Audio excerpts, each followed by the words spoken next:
예, 오늘부터 저희들이 이제 2주 동안 한 10번 정도에 걸쳐서 이제 요나서의 말씀을 이제 나누려고 합니다. 이제 이 요나서의 말씀은 우리 성도님들께서 이제 이야기로는 너무 잘 알고 계시는 내용입니다. 그러니까 참 성경에서 아마 알려진 이야기 중에는 아마 가장 유명한 이야기죠. 이제 요나가 하나님 말씀에 순종하지 않아서 이제 하나님 낯을 피했다가 폭풍을 참 만나게 되고, 그리고 나중에 제비를 뽑았을 때 요나가 뽑혀져서 이제 참 이 바다로 던져지게 되는, 그런데 그때 이제 큰 물고기를 하나님께서 준비하셔서 참 그 요나를 삼키게 되고, 그래서 요나가 참 그 큰 물고기 뱃속에서 이제 3일 동안 참 기도하는 가운데 철저히 참 회개하고, 그러다가 이제 물고기가 참 이 요나를 또 육지에 토해내어서 참 기적적으로 이렇게 살아나게 되고, 그래서 이제 순종해서 하나님이 맡기신 그 사명들을 잘 감당했다. 아마 이 이야기는 우리 어린 학생들부터 시작을 해서 우리 모든 성도님들이 잘 알고 계시는 내용입니다. 그런데 이제 저희들이 저도 요번에 이 요나스를 이렇게 좀 준비하면서 많이 느낀 건데, 참 너무 이렇게 유명하고 또 알려진 이야기지만 오히려 우리가 잘 알지 못하는 그 요나서의 가장 핵심적인 그 주제의 말씀, 가장 핵심적인 말씀들을 오히려 우리가 참 모를 수도 있겠다라는 그런 생각들을 좀 많이 했습니다. 그래서 제가 이번에 요나서 말씀을 좀 같이 나누는데, 특별히 이제 좀 시기적으로도 제가 기도할 때도 표현을 했지만, 참 요나가 탔던 그 배가 큰 그 폭풍을 참 만났던 것처럼 지금 이제 우리들의 삶도 이렇게 큰 폭풍을 만났습니다. 그러니까 이제 외국에서도 이 코로나19의 그 위험에 대해서 이야기할 때 2차 대전 이후에 아마 가장 큰 그 위기가 아닌가라고 이렇게 표현하는 분도 있습니다. 그냥 웬만한 어떤 어려움이 아니고, 이것은 2차 대전 이후에 아마 지금 세계가 직면한 가장 큰 위험일 수도 있다라는 그런 그 불길한 예측을 하는 분들도 있습니다. 그러니까 참 우리 개인적으로도 지금 큰 폭풍을 만났고, 그리고 교회적으로도 아마 우리 한국교회 역사상 이렇게 6주, 이번 주까지 6주를 함께 모여 예배 드리지 못한 이런 어떤 적은 아마 거의 전무후무하지 않겠는가. 그래서 6.25 전쟁과 같은 이런 어떤 전쟁의 상황이 아닌 한에는 우리가 모여서 주일 예배 드리는 것을 아마 한국 교회가 이렇게 쉬어본 적이 없는데, 한 6주 동안 지금 예배를 드리지 못했고, 또 아마 앞으로 조금 더 이게 연장이 될지도 모르겠습니다. 그래서 이런 어떤 참 교회적으로도 전무후무한 일을 우리가 지금 겪고 있고, 그리고 이제 우리 한국 사회도 지금 이제 오늘 이제 우리 국민들에게 긴급 생계 지원, 우리 한국의 역사상 정말 이렇게 가정마다 이렇게 참 거의 현금에 가까운 돈을 이렇게 살포하는 그 정도로 참 국가적으로도 이렇게 아주 긴박하고 또 다급한, 정말 폭풍 가운데 있는 그런 이제 상황입니다.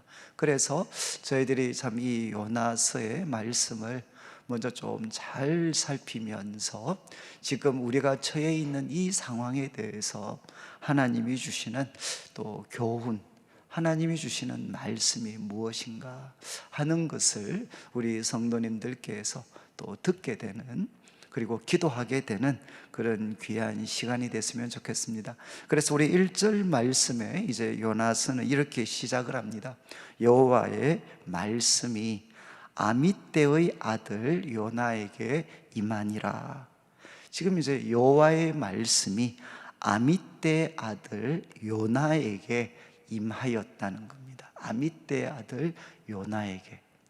지금 이제 이 말씀 속에 결국 이제 그 요나가 누구인가, 그리고 요나가 살았던 시대는 어떤 이제 시대인가, 그리고 이제 또 특별히 요나의 어떤 그런 성향, 이제 신앙적인 그런 성향까지도 사실은 이 짧은 이제 한 구절에 조금 담겨져 있습니다. 이제 여호와의 말씀이 임했는데 그 사람은 누군고 하면 아미떼 아들 요나다, 이렇게 기록을 합니다. 이제 참고 구절이 하나 나올 텐데, 열왕기하 14장 25절, 이제 그 구약 성경에서 아마 요나와 관계되는 어쩌면 좀 유일한 구절일 수 있습니다. 열왕기하 이제 아마 자막에는 14장 23절부터 조금 나오게 될 텐데, 우리 23절 자막을 한번 좀 보시면 좋겠습니다.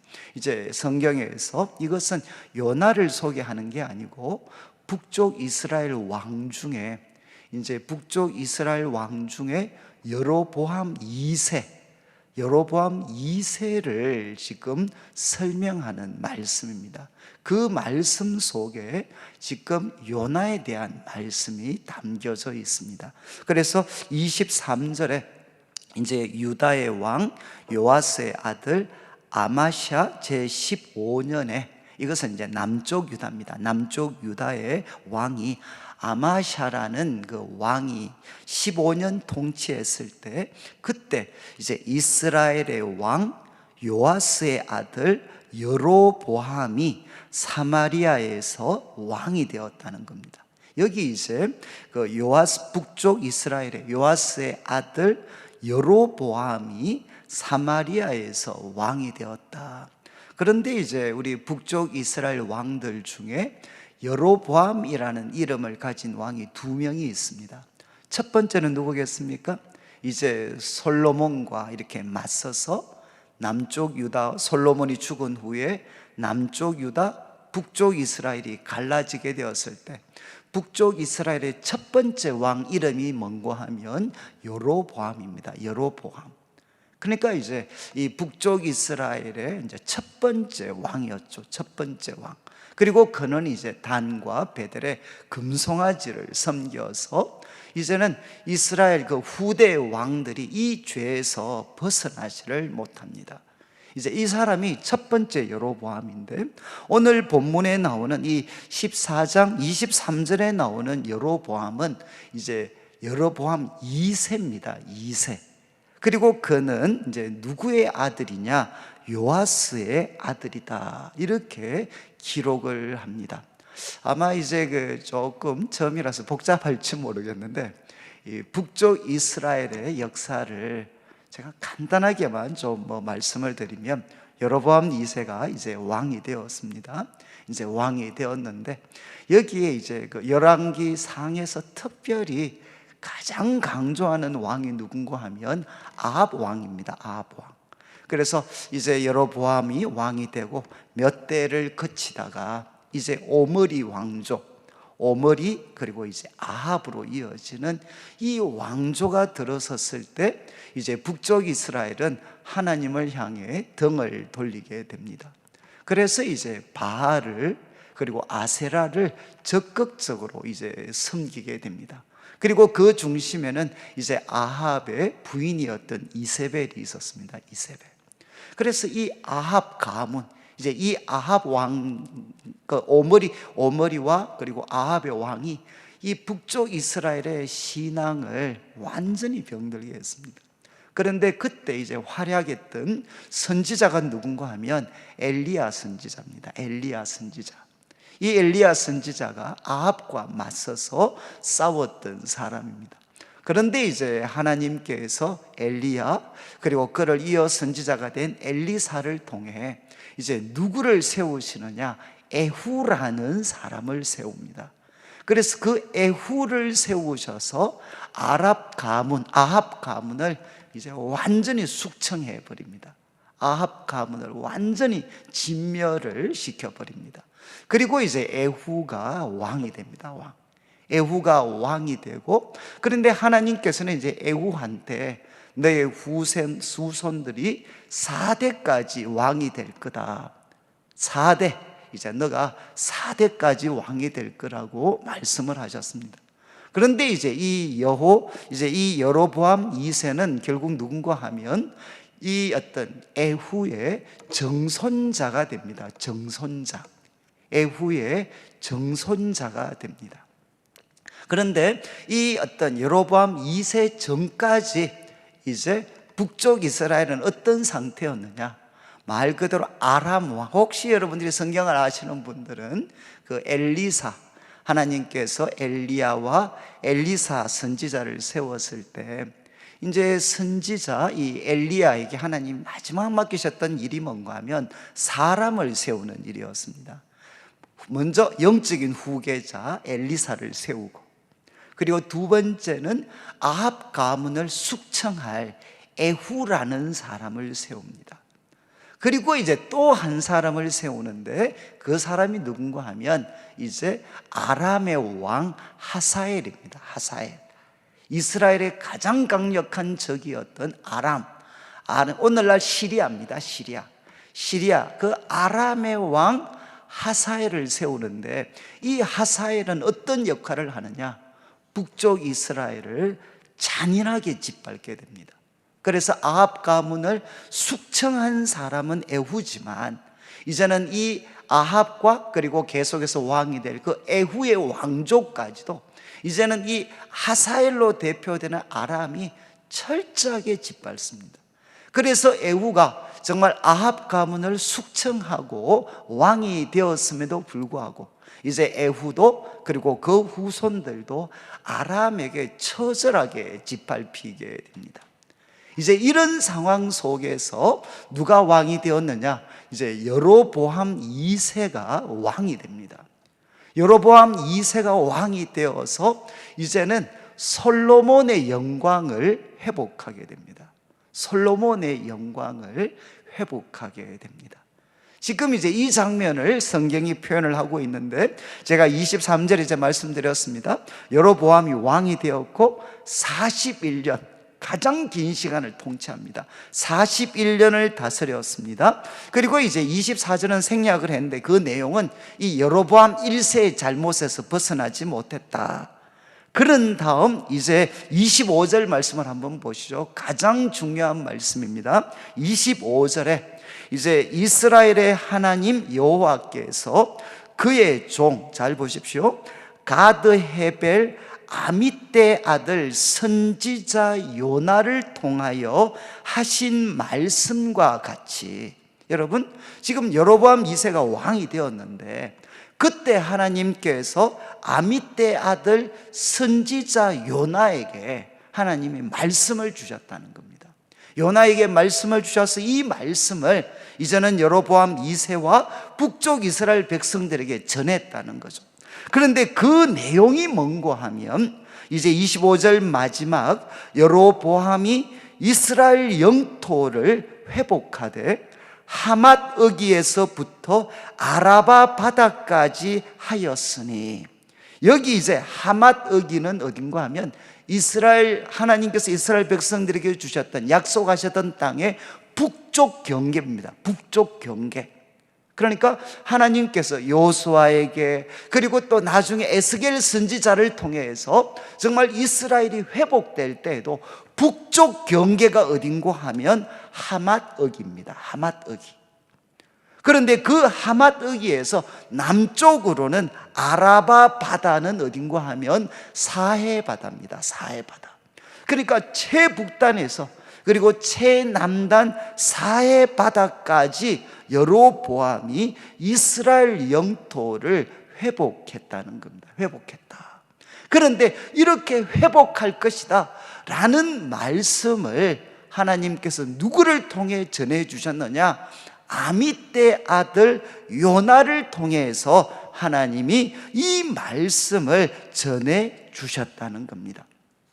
자, 그래서 26절을 보시면 하나님께서 이렇게 은혜를 베푸신 것은, 이는 여호와께서 이스라엘의 고난이 심하여, 제가 말씀드렸죠.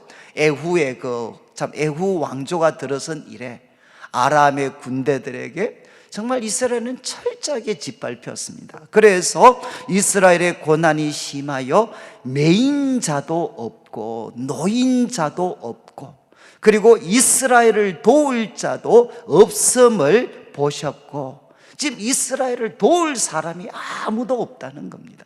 그리고 27절에 여호와께서 또 이스라엘의 이름을 천하에서도 없이 하겠다고도 아니하셨으므로 아직 이스라엘은 멸망할 때가 아닙니다.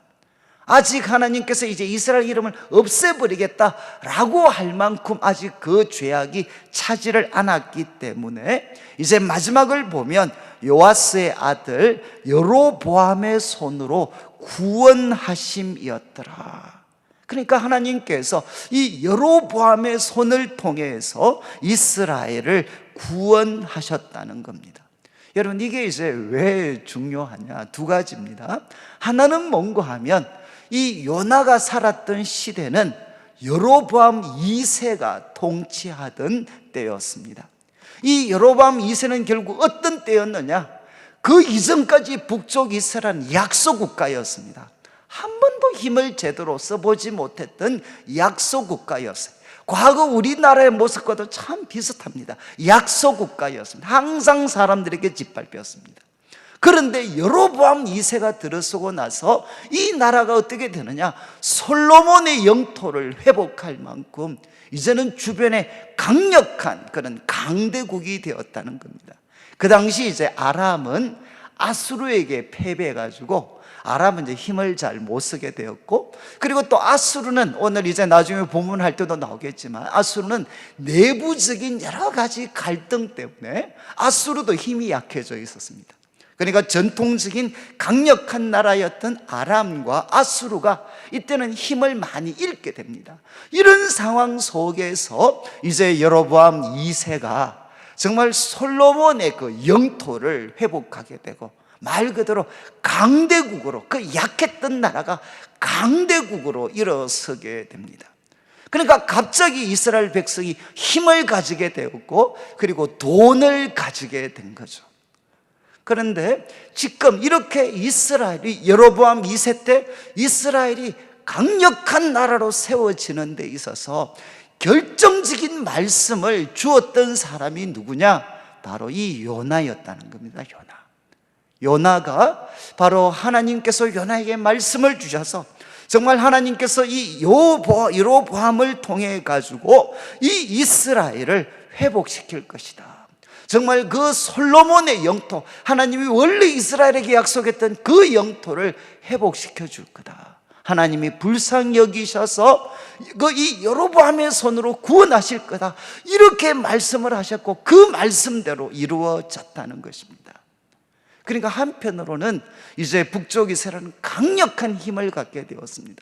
그런데 이제 저희들이 그 소선지서가 12개가 있습니다. 12개의 소선지서가 있는데 특별히 소선지서 12개 중에 이 여로보암 2세 시대에 집중해서 하나님의 말씀을 선포했던 2명의 강력한 선지자가 있습니다. 그 사람들이 누군가 하면 바로 호세아와 아모스입니다. 소선지를 대표하는 사실 2명의 위대한 선지자죠. 호세아 그리고 아모스. 여러분, 이 2명의 강력한 선지자가 여러분 말씀을 가지고 그 시대와 싸웠던 때가 언젠가 하면 여로보암 2세 때였어요. 그러니까 이 여로보암 2세 때는 갑자기 돈이 넘쳐나고, 그리고 영토가 확장되고, 그리고 하나님께서 이스라엘을 회복시켜 주셨으니까 그 이스라엘의 그 분위기가 얼마나 막 이렇게, 야, 정말 우리는 특별한 나라다, 하나님 우리를 특별히 사랑한다, 뭔가 이런 어떤 막 열정들이 일어났지 않겠습니까? 그런데 그런 열정 가운데서 이스라엘이 하나님을 향한 순전한 마음을 떠나버리게 되었던, 그래서 하나님과 그리고 어떤 바알로 대표되는 이 우상을 같이 섬기고 정말 겉으로는 하나님을 섬기지만 마음의 중심에서는 떠났고, 그리고 그 사회가 압제와 착취로 만연되고 사치와 향락이 가득 차 있는 그 하나님을 떠난 모습들을 보면서 하나님께서 호세아와 아모스를 통해 이 여로보암 2세 때 하나님께서 이 선지자들을 통해서 그 시대의 잘못들을 책망을 했습니다. 제가 오늘 이렇게 좀 장황하게 말씀을 드린 것은, 저는 오랫동안 이제 여로보암 2세 때 활약했던 선지자는 저는 호세아와 아모스가 전부인 줄 알았습니다. 그러니까 그 시대는 병든 시대야. 정말 부자는 됐지만 하나님을 떠난 시대, 그리고 착취와 사치와 향락이 극에 달했던 시대. 그래서 그 부를 제대로 관리하지 못해서 여로보암 2세가 죽고 나서 40년 정도 지나면 북쪽 이스라엘은 완전히 멸망을 당합니다. 그래서 저는 이렇게 여로보암 2세 때는 호세아와 아모스 선지자만 활약을 했는 줄 알았어요. 근데 이 말씀을 제가 공부를 하다 보니까 그 시대에는 호세아, 아모스뿐만 아니라 누구도 있었느냐? 요나도 있었다는 거죠. 선지자 요나. 그런데 그 선지자 요나는 아모스와 호세아와는 뭔가 이렇게 좀 다릅니다. 그리고 호세아는 요나는 어떻습니까? 이 여로보암 2세 그 땅을 넓히게 되고 강대국으로 세워지는 이것은 하나님이 함께 하신 역사다. 하나님이 이 이스라엘을 불쌍히 여기셔서 이 여로보암 2세를 통해 하나님이 구원하신 거다. 이 말씀을 하나님은 요나를 통해 주셨다는 거죠. 그러면 요나는 다분히 어떻습니까? 요나는 호세아와 아모스하고는 조금 다르게, 오늘날로 말한다면 애국적이고 그리고 북쪽 이스라엘을 이렇게 위하는 민족주의적인 그런 선지자다라고 우리는 이해를 할 수 있습니다. 여러분, 이것이 앞으로 이제 요나스가 전개되는데 여러분들이 계속해서 보게 됩니다. 요나는 아모스나 그리고 호세아 선지자와는 뭔가 좀 달랐습니다. 그리고 그는 이 여로보암 2세를 통해서 일어난 경제적인 그런 부흥, 그리고 강대국으로 세워진 것이 하나님이 역사하셔서 주신 결과물이다 라고 이렇게 말씀을 전했던 인물이 요나였습니다. 그러니까 그는 북쪽 이스라엘에 대해서는 정말 오늘날로 말하면 예국자였고, 그리고 북쪽 이스라엘을 위하는 민족주의적인 그는 선지자였습니다. 그런데 이 어떤 요나에게 이제 여호와의 말씀이 임했다는 겁니다. 그런데 그 내용이 2절에 보시면 이제 이렇게 나타납니다. 너는 일어나 저 큰 성읍 니느웨로 가서 그것을 향하여 외치라. 그 악독이 내 앞에 상달되었음이니라. 여러분, 하나님께서 요나에게 주신 말씀은 한마디로 충격적인 말씀입니다. 내용이 뭔가 하면 너는 일어나서 저 큰 성읍 니느웨로 가라는 겁니다. 니느웨로 가라. 여러분, 지금 이제 이 어떤 니느웨는 아시는 것처럼 아수르의 수도입니다. 아마 우리 구약에서 가장 오래된 도시 중에 하나입니다. 왜? 창세기 우리가 10장 정도에 가면 이 니므롯이라는 아마 최고의 창세기가 기록될 때 아마 가장 위대한 용사 중에 하나가 니므롯이라는 사람이 있는데, 그 사람이 세운 도시 중에 하나가 이 니느웨였습니다. 니느웨. 그리고 아수르의 수도였습니다. 그런데 이제 저 아수르의 수도 그 큰 성읍 니느웨로 가라는 것입니다. 가라. 그리고 그에게 말씀을 전하라는 겁니다. 일단 거리적으로도 이 요나의 고향이었던 가드 헤벨로부터는 약 한 800km 이상이 떨어진 곳입니다. 800km 이상. 그러니까 옛날에 우리 천리길 그러면 400km였으니까 한 2000리길 정도 되는 정말 먼 곳이죠. 저 큰 성읍 니느웨로 가서 여호와의 말씀을 전하라는 겁니다. 그런데 왜 이 말씀이 이제 참 이렇게 충격적이기도 하고 또 좀 독특하냐? 여러분, 우리가 그 선지자 이사야, 에레미야 이런 선지자도 쭉 볼 때 하나님께서 다 이방인들에 대한 말씀을 주셨습니다. 바벨론에 대해서도, 또 아수르에 대해서도, 그리고 또 다른 모압, 암몬, 블레셋, 그 주변 나라들에 대해서도 말씀은 주셨습니다. 그런데 요나처럼 직접 가서 말씀을 전하라고 한 적은 없습니다. 물론 이렇게 엘리야와 엘리사가 그 주변 다른 지역으로 가고 이렇게는 했지만, 그 중심 사역을 하는 데 있어서 이 어떤 니느웨로 가서 하나님의 말씀을 전하라, 이런 명령을 받은 것은 사실은 요나가 유일합니다.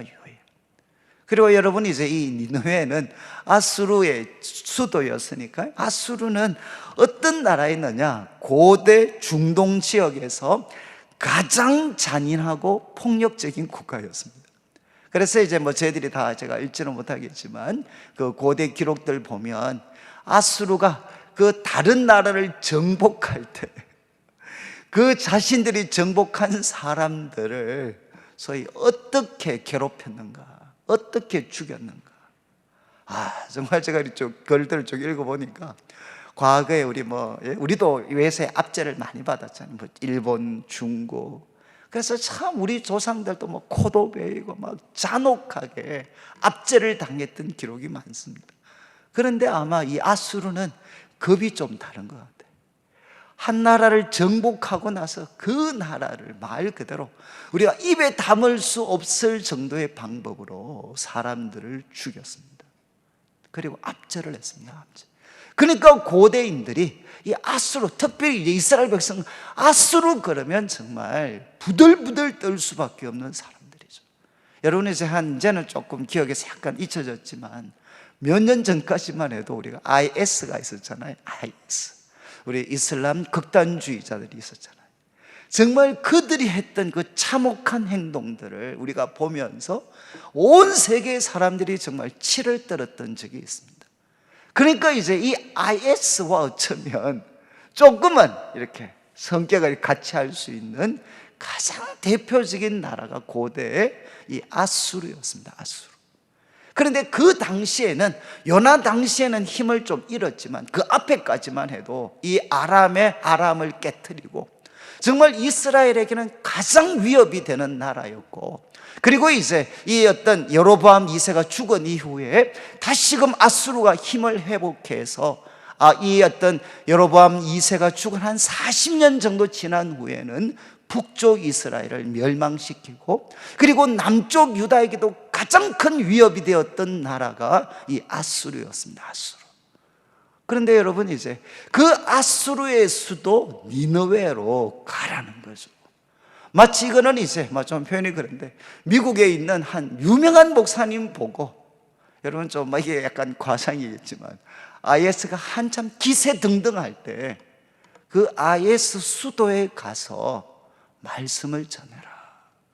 그것들을 쳐서 외쳐라. 너희들의 악독이 하나님 앞에 상달됐다 라고 그들을 쳐서 외쳐라. 이렇게 하나님께서 명령하시는 것과 거의 같은 겁니다.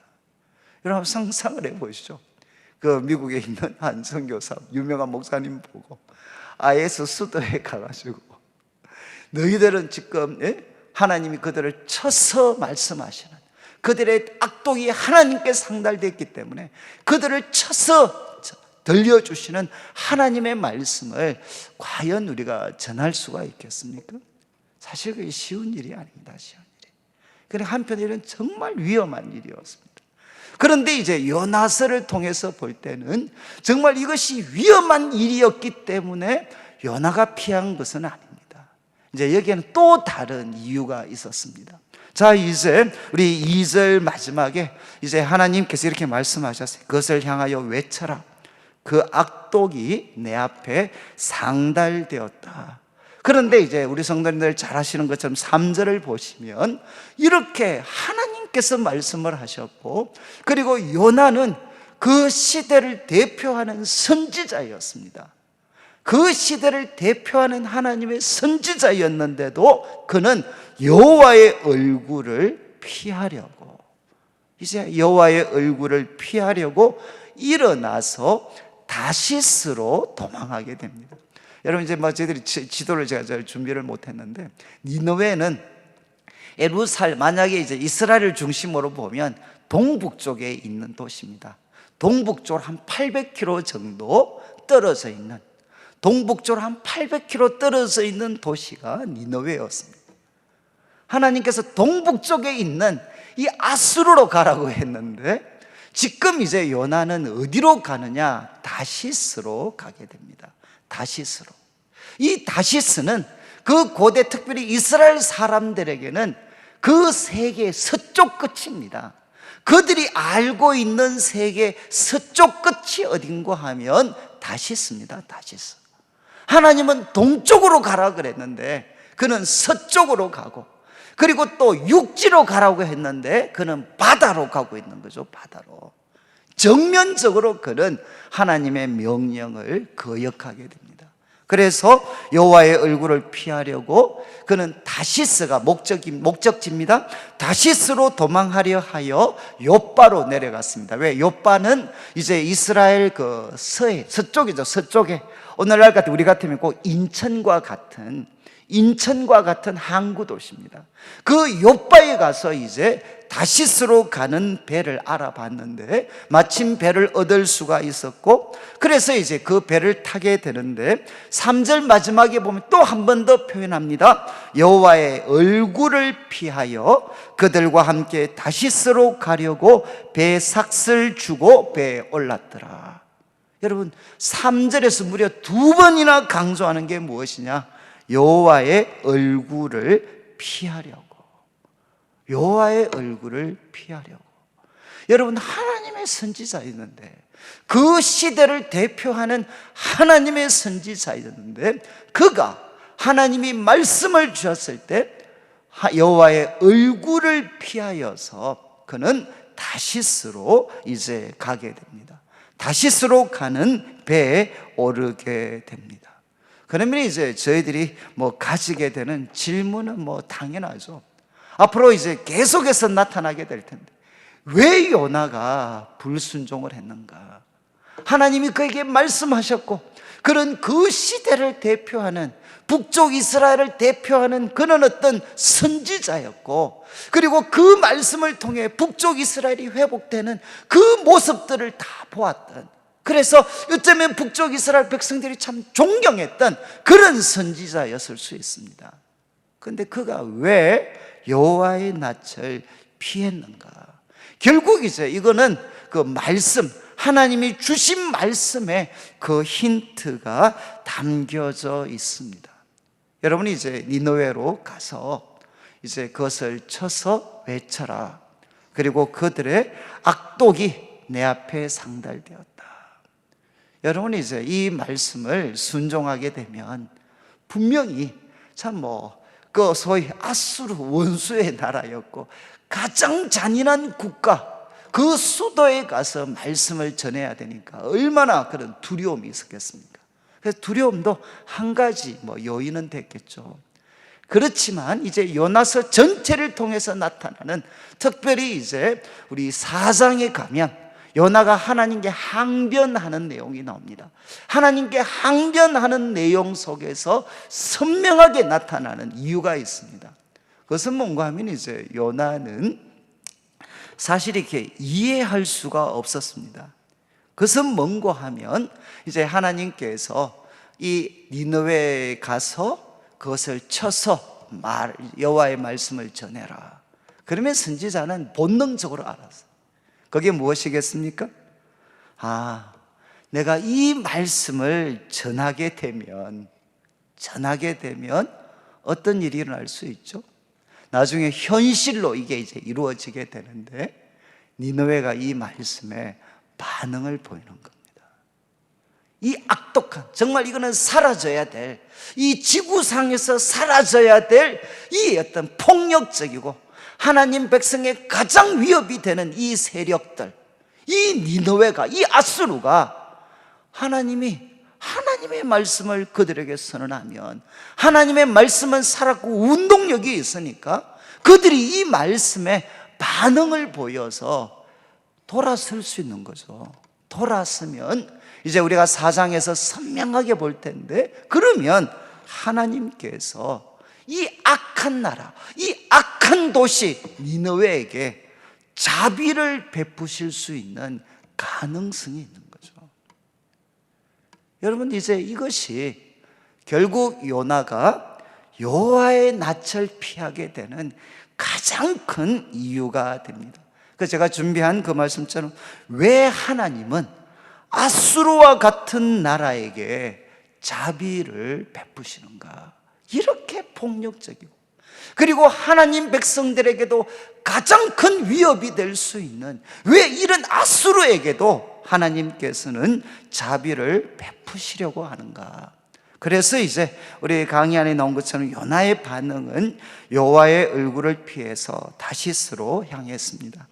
그래서 한 번 더 이제 마지막 질문이, 왜 요나는 하나님을 피해 달아났는가?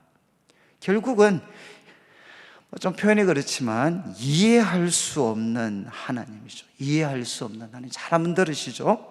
하나님은 어떻게 이 아수르, 니느웨 같은 악한 사람들에게 자비를 베푸시면서, 이 니느웨, 이 악한 사람들에게 자비를 베푸시면서 여전히 자기 백성 이스라엘에게 정의롭고 신실하실 수가 있는가? 여러분, 이 원수의 나라잖아요. 가장 폭력적이고 이스라엘에게 가장 위협적이 되는, 그래서 이 아수르가 살아있는 한에는 이스라엘은 어쩌면 참 이렇게 마음 편하게 하나님 잘 섬길 수가 없어요. 그런데 이스라엘을 사랑한다고 하시는 하나님께서, 그리고 이스라엘 백성을 향해 신실하다고 하시는 우리 하나님께서 어떻게 그 원수의 나라, 그리고 이스라엘에게 그렇게 큰 위협이 되고 나중에는 결국은 짓밟아 버리는 이 아수르한테도 하나님께서 자비를 베푸실 수가 있는가? 여러분, 하나님께서 이들에게, 아수르 사람들에게, 니느웨 사람들에게 호의를 베풀면 이것은 마치 무엇처럼 되느냐? 이스라엘 백성들에게는, 북쪽 이스라엘 백성들에게는, 특별히 이제 요나는 북쪽 이스라엘입니다. 이제 좀 살만한데, 이제 좀 강대국이 돼가지고 이제는 좀 이렇게 힘도 내고, 주위 사람들에게도 하나님 백성들 잘 되는 거 한번 봐라, 이제 좀 큰 소리도 칠 수 있도록 됐는데, 지금 이 니느웨 사람들 용서해 줘 버리면 어떻게 됩니까? 이것은 이제 북쪽 이스라엘 하나님 백성들에게는 고통이 될 수 있는 거죠. 고통이 주어지게 되는 거죠.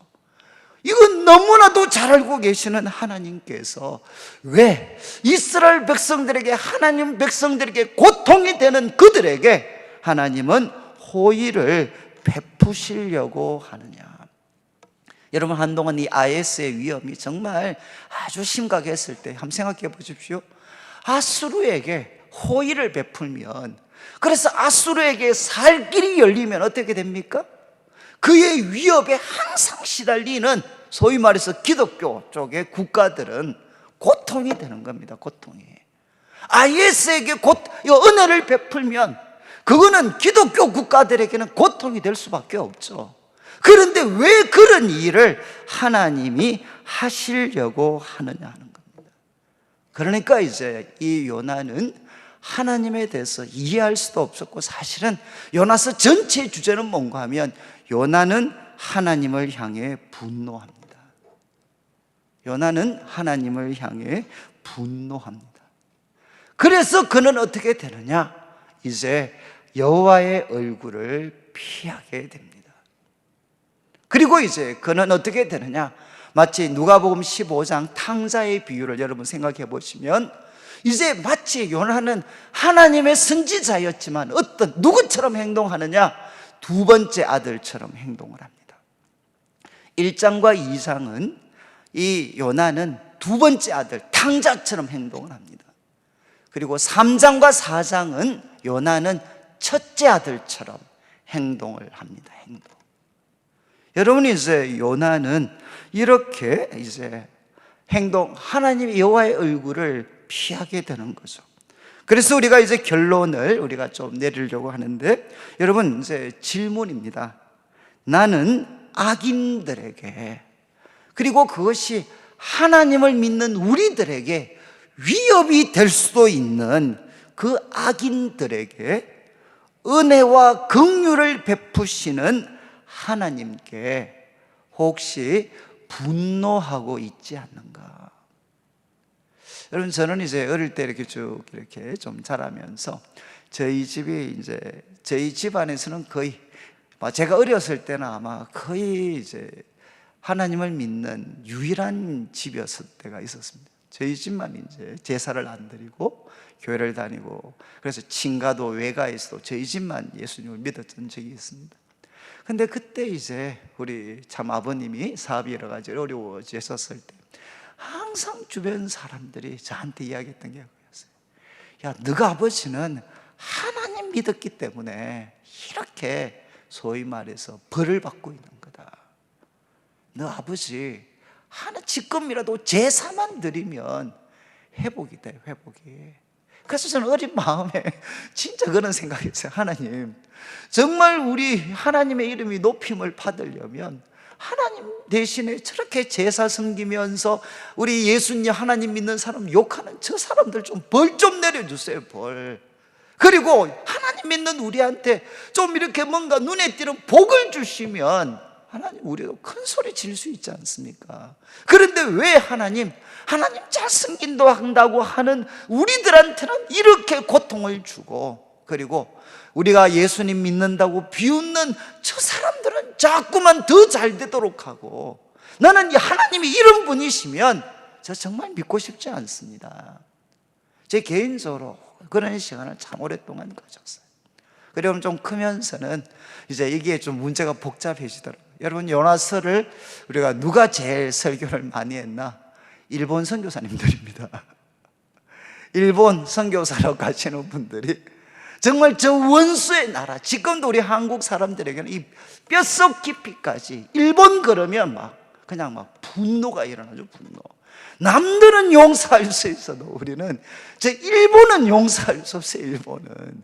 그래서 이제 이 요나는 정말 일본의 선교사님으로 가셨던 분들이 정말 요나처럼 자기가 거부했는데 하나님께서 자기로 하여금 그 원수가 되는 나라 사랑하도록 하셨다, 이런 설교 많이 들으셨죠.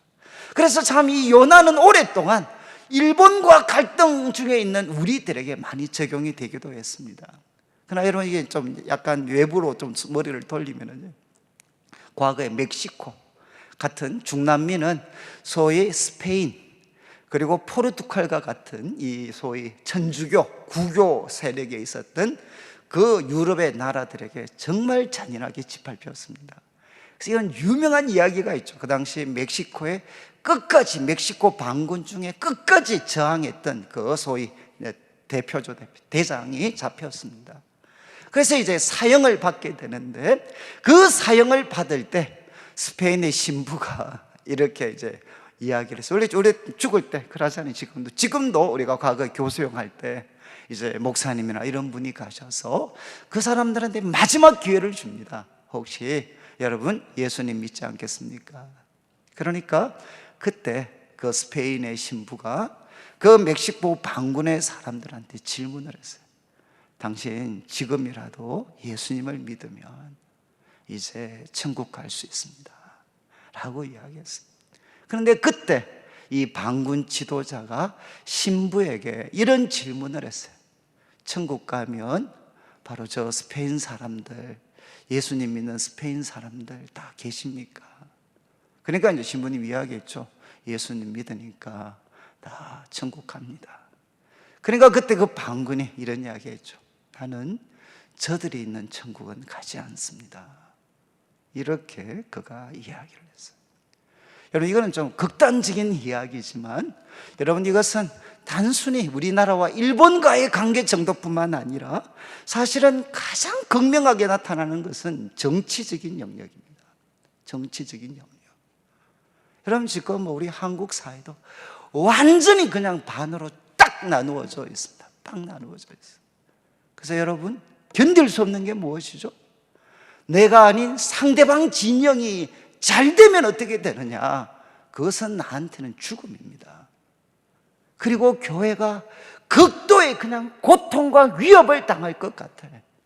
그러니까 어떻게 되느냐? 나와 다른 쪽의 사람들, 나와 다른 정치적 성향의 사람들, 그리고 그것에 기초하고 있는 사람들에게 뭔가 하나님의 은혜가 베풀어진다는 것은 나한테는 그는 죽어도 용납할 수가 없습니다. 그러니까 어떻게 되죠? 여러분, 우리들 속에도 이런 어떤 성향들, 저 사람들이 양쪽에 어디나 내세우는 게 무엇입니까? 저 사람들이 잘 되면 교회는 병들게 된다, 교회는 큰 위기에 빠져야 된다. 그러니까 저들에게는 하나님의 긍휼이 아니라 심판이 임해야 되지. 저들에게 은혜를 베푸시는 하나님은 우리는 절대로 받아들일 수가 없다. 그래서 여러분, 우리가 겉으로는 그런 행동을 하지 않지만 여러분, 우리 마음속에는 요나와 같은 이런 분노들이, 그리고 이런 어떤 독선 같은, 이 독단과 같은 마음들이 우리들의 마음 깊숙한 곳을 차지하고 있을지 모릅니다. 여러분, 이것은 이제 이 어떤 요나로 대표되는 이스라엘 백성들, 그 구약의 하나님의 백성들이 항상 겪었던 질문이, 하나의 고민이었어요. 그들은 언제나 우리에게만 복 주시는 하나님을 기대했지, 이 악한 세상에 빛을 비추어서 이 악한 사람도 돌아오게 만드는 그 일에는 그들은 마음을 쓰기가 너무 힘이 들었어요. 가장 대표적인 갈등을 보여주는 게 바로 요나서가 됩니다. 요나서. 여러분, 그래서 이 요나서 짧은 4장을 통해서 사실은 하나님을 향해, 아수르를 향해서 긍휼을 베푸시려고 하는 이 하나님에 대해서 분노하면서 바로 그를 떠나버리는, 왜 요나가 여호와의 얼굴을 떠났습니까? 여러분, 왜 얼굴을 떠났죠? 다른 게 아닙니다. 바로 니느웨가 벌받게 하기 위해서. 내가 가서 하나님 말씀을 전하면 그들은 돌아올 수 있고 살 수 있어요. 그러니까 나는, 내가 불순종해버리면 어떻게 되느냐? 저 니느웨는 말씀을 못 들으니까 죽게 되는 거죠. 니느웨 망하는 꼴을 보고 싶어서 그는 하나님의 얼굴을 피하게 됩니다. 여러분, 혹시 어떤 요나가 갖고 있는 이런 마음의 분노들을 우리 마음에도 갖고 있지 않습니까? 저 속에도 정말 이 분노가 강렬합니다. 정말. 뭐 우리 집 사람은 알고 있어요. 저도 막 어떤 이런 어떤 때로는 이 요나의 어떤 성향들이 제 속에도 얼마나 깊이 박혀져 있는지 저도 잘 알고 있어요.